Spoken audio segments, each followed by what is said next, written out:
Ground zero खबर के प्रायोजक हमारा सुपर 35 करियर इंस्टीट्यूट नीट और नर्सिंग में सबसे ज्यादा चयन देने वाला संस्थान। पता 3rd floor Rama Govind palace, Sirmaur Chowk, Rewa.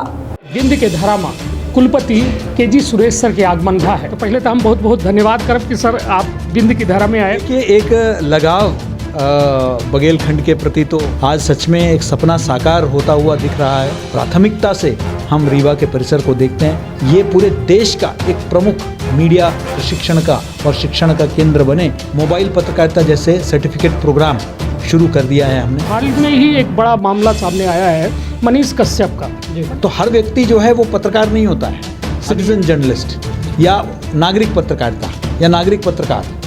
क्या नागरिक डॉक्टर के बारे में आपने सुना है क्या? नागरिक इंजीनियर के बारे में सुना है क्या? जब नागरिक इंजीनियर नहीं बन सकता, जब नागरिक डॉक्टर नहीं बन सकता तो पत्रकार कैसे बन गया? लेकिन पत्रकारिता के शिक्षण के बगैर आप पत्रकार नहीं बन सकते। अब आज गुरु मिले हैं तो गुरु ज्ञान के भंडार ही। मध्य प्रदेश के विंध्य गौरवान्वित हो रहा है और मध्य प्रदेश में विंध्य के धारा में पहल बे माखनलाल चतुर्वेदी पत्रकारिता विश्वविद्यालय के कुलपति केजी सुरेश सर के आगमन भा है। निश्चित तौर पर विंध्य के पत्रकारिता के इतिहास बड़ा गौरवान्वित रहा है और अपना के आय से निश्चित तौर पर एक कहा जाए कि विंध्य अपने आप का खुद का एक कहा जाए कि गौरवान्वित महसूस कर रहा है। उस सर के लगातार मार्गदर्शन पत्रकारिता के नवीनतम छात्रन का साथ साथ पुरातन छात्रों का पूरी तरह से मिलत है। तो पहले तो हम बहुत बहुत धन्यवाद करब कि सर आप विंध्य की धारा में आए। और कैसा लगा सर, आज एक दिन बीत चुका है विंध्य के इस धारा में, कैसा महसूस हुआ? नहीं, देखिए, एक लगाव बघेलखंड के प्रति तो पिछले 2.5 वर्ष से जब से मैंने दायित्व संभाला है कुलपति का, यहाँ अपना एक परिसर है, ये लगभग बंद होने के कगार पर था। बिल्डिंग का नीलामी होने का फैसला लिया जा चुका था, लेकिन अपने 2 कमरे में से चल रहा था विश्वविद्यालय। आज सच में एक सपना साकार होता हुआ दिख रहा है। हमारा हस्तांतरित हो चुका है। हमारा जो परिसर है वो अब नए परिसर से सुचारू रूप से चल रहा है, लेकिन उद्घाटन मैंने ये तय कर रखा था कि ये अपने सभागार आने के बाद ही होगा जी। और बहुत ही एक बेहतर सभागार आज बन गया है। और पहली बार सूचना प्रसारण मंत्रालय की तरफ से आज़ादी के अमृत महोत्सव के उपलक्ष्य में 2 दिन का एक चित्र प्रदर्शनी आयोजित की गई है। आज एक संगोष्ठी जो है वो जो स्वतंत्रता सेनानी हैं या स्वतंत्रता संग्राम है उसमें पत्रकारों की भूमिका को लेकर आयोजित किया गया, जिसमें विंध्य के प्रमुख लोगों ने भाग लिया। और इसके सिवाय हम लोग जो है एक कार्यशाला, फोटोग्राफी का कार्यशाला, जिसमें अलग अलग अखबारों के लोग आए, उनके लिए हमने जयपुर से और अन्य जगहों से यहाँ रिसोर्स पर्सन बुलाए ताकि वो आके जो है क्या फ़ोटोग्राफी की दिशा में जो भी विकास हो रहा है उसके बारे में उनको अवगत कराएं। तो ये 3 कार्यक्रम मुख्य रूप से, बाकी मेरा निरीक्षण करने का था क्योंकि अब हम उद्घाटन की तरफ जा रहे हैं। माननीय मुख्यमंत्री के कार्यक्रमों से ये उद्घाटन किया जाएगा, तो उस दिशा में जो एक तरह से देखा जाए को क्या क्या कमी है, अब बची हुई क्या क्या काम है, इसका निरीक्षण करने आए। पिछली बार हमने सभागार का काम देखने आए, अब सभागार कंप्लीट हो गया। अब छोटे मोटे जितने काम रह गए, हमने आज आवासीय मंडल के, हाउसिंग बोर्ड के लोगों के साथ बैठक ली, बहुत लंबी बैठक चली और उसमें कई विषयों को हमने जो है हम लोग स्वयं दिल्ली से एक बड़े कंसल्टेंट को लेकर आए ताकि कोई कमी ना हो इस बिल्डिंग में, वो भी हमने करवाया। तो मैं समझता हूँ कि हमारे लिए बहुत ये प्राथमिकता से हम रीवा के परिसर को देखते हैं। नए पाठ्यक्रम, नए शिक्षक हम लेकर आए हैं। हम चाहते हैं कि न सिर्फ रेवा शहर, न सिर्फ बघेलखंड, न सिर्फ अड़ोस पड़ोस के जो प्रदेश हैं वो, बल्कि ये पूरे देश का एक प्रमुख मीडिया प्रशिक्षण का और शिक्षण का केंद्र बने। इस दिशा में हम काम कर रहे हैं। निश्चित तौर पर विंध्य खातिर यह एक बेहद बड़ी सौगात है वो पत्रकारिता, जहां आज युवा एक तरफा आकर्षित हो रहा है। आज सोशल मीडिया के दौर है और यह सोशल मीडिया के दौर में हर युवा अपने आप का एक स्तंभ के रूप में देखा था। सर, कितनी बड़ी चुनौती है आज की पत्रकारिता के लिए सोशल मीडिया, क्योंकि हर युवा जिसके हाथ में मोबाइल है वो समझता है कि मैं पत्रकार हूँ, क्योंकि पत्रकारिता एक बड़ा गंभीर विषय है और बहुत जिम्मेदारी भरा विषय है।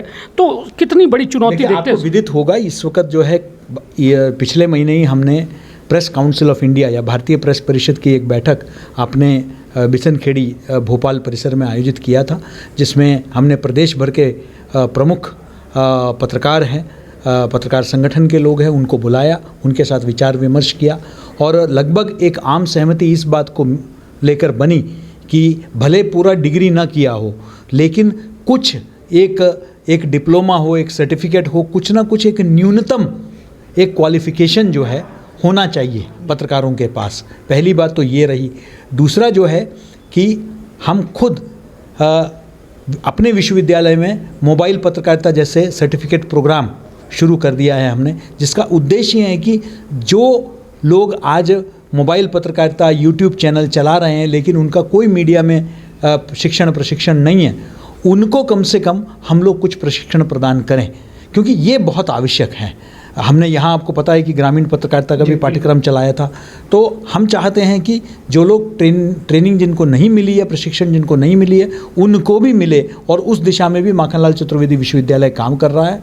और ये बहुत आवश्यक है क्योंकि सोशल मीडिया ने एक तरह से लोकतांत्रिकरण कर दिया है मीडिया का, लेकिन प्रशिक्षण के अभाव में, भारत के संविधान की जानकारी के अभाव में, भारत के जो कानून हैं, अवमानना का कानून है, भारत के जो आईपीसी है, इस तरह के बहुत सारे कानून हैं जिसके अज्ञानतावश बहुत सारी गलतियां इन चैनलों द्वारा, इन डिजिटल प्लेटफॉर्म द्वारा शिक्षण और प्रशिक्षण के अभाव में हो रहा है। इसको सुधारने की ज़रूरत है और इस दिशा में हम लोग कार्यरत हैं।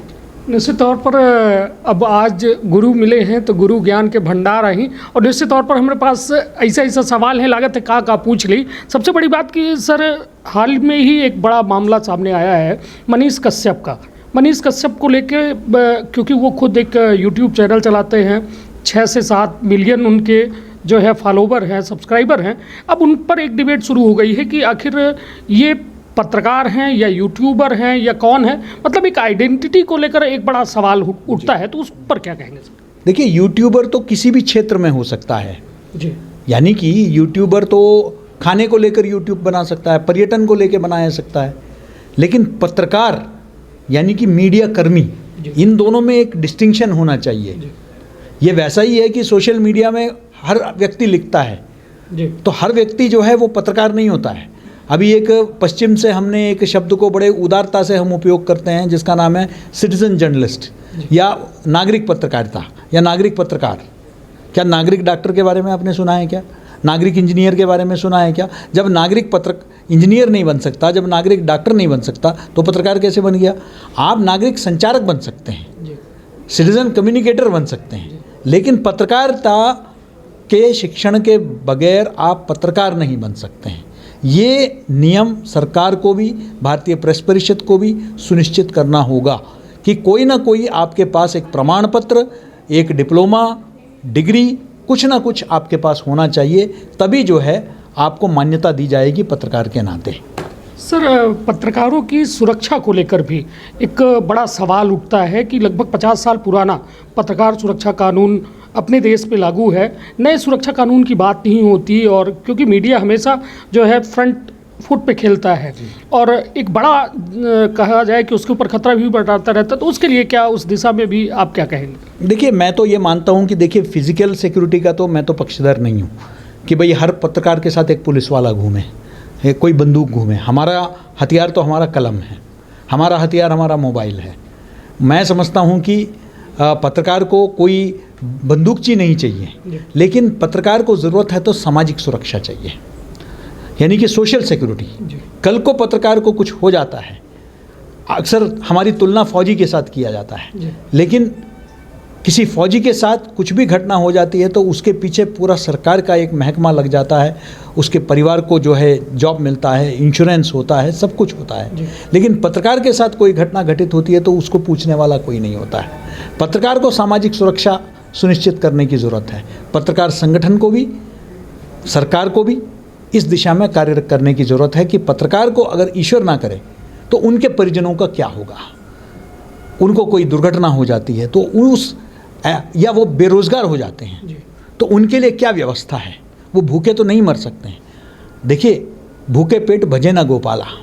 अगर आप सामाजिक सुरक्षा नहीं प्रदान करेंगे, फिर आप ये नहीं कह सकते कि पत्रकार ने समझौता कर दिया, वो भ्रष्ट हो गया। पत्रकार इसी समाज से निकला हुआ है। पत्रकार कोई जो है आसमान से उतर कर नहीं आया।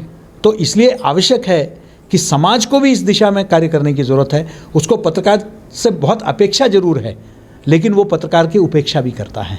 ये दोनों मिलकर नहीं चल सकता है। सर, अब रीवा परिसर के आप निरीक्षण पर आए हुए हैं, तो रीवा परिसर में मैं खुद एक बतौर छात्र हूँ, MA कर रहा हूँ। तो सर, यहाँ के शिक्षकों की यदि देखी जाए तो अभी वर्तमान में कमी भी बनी हुई है और परिसर पूरी तरीके से संचालित नहीं है। तो कब तक माना जाए मुख्यमंत्री जी के हाथ कर कमलों से उद्घाटन हो जाएगा? और जो मुझे जरूरत है कि अगले 2-3 महीने में ये हो जाएगा उद्घाटन। बाकी जो कमियां हैं उसको पूरी करने का कोशिश कर रहे हैं हम। देखिए, आप ज़रा सोचिए, आज से 2 साल पहले क्या हाल थे। 2 कमरे के किराए के भवन से हम लोग चल रहे थे, जहां बच्चों को बैठने तक के ढंग की जगह नहीं थी। शिक्षकों को आज तो पहले की तुलना में शिक्षक आ गए हैं। हमने जो परिसर नोएडा जैसे परिसर बंद किए हैं, वहाँ के शिक्षकों को भी यहाँ हस्तांतरित किया है। यहाँ स्टाफ भी ज़्यादा बढ़ गया है। तो हम प्रयास कर रहे हैं, और जहाँ भरपाई कर रहे हैं हम विजिटिंग फैकल्टी के साथ, हम कोशिश कर रहे हैं। जो कमियां हैं उसको दुरुस्त करने का हम प्रयास कर रहे हैं। मुझे पूरा भरोसा है कि आने वाले कुछ दिनों में जो है, जो भी छोटे मोटे समस्याएं हैं वो सब ठीक कर दिए जाएंगे। निश्चित तौर पर हमारे साथ रहे KG सुरेश सर, जिनके द्वारा जिनके कार्यकाल में एक बेहद बड़ी विंध्य का सौगात मिले जाए लागे, और यह विंध्य का पत्रकारिता के इतिहास में अमर करे जैसा काम है। और निश्चित तौर पर अपना के द्वारा लगातार रीवा परिसर का पर निगरानी रखी गए, जौने के बदौलत अब बहुत जल्द मुख्यमंत्री शिवराज सिंह चौहान के हाथों करकमलन से या रीवा परिसर के उद्घाटन हुई, और निश्चित तौर पर विंध्य खातिर यह एक मील के पत्थर साबित हुई। तो आपन अपने परिवार के रखा बहुत ख्याल। धन्यवाद, प्रणाम।